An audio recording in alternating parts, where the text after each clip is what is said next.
And, you know, some of students that I have taught have, you know, given life. You know, they're never going to come home. Some have maybe 26 years, and maybe they're going to come home when they're 40. So, you know, that in itself has taught me a lot about pouring into children as much as I can, regardless of what they choose to do.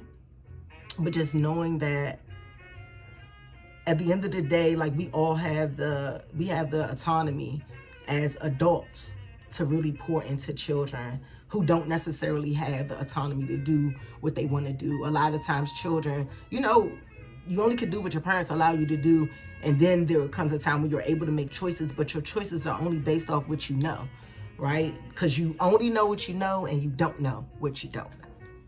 Key. Now, I don't know if I mentioned Miss Jacobs at the beginning of this. I'm not sure, but Miss Jacobs is the reason why when I really got into the delve of education, where I was like, no, I'm going to do this. And when I do this, how I'm going to show up will be like Miss Jacobs, because baby, that lady looked out for me. I had tried to pull the teacher's prosthetic arm off in middle school.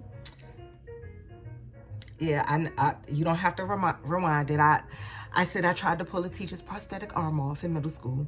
And Ms. Jacobs looked out for me. And that teacher looked out for me too. They both spoke up and didn't want me to get expelled because they knew that my behavior was communication, and it wasn't necessarily me being malicious, right?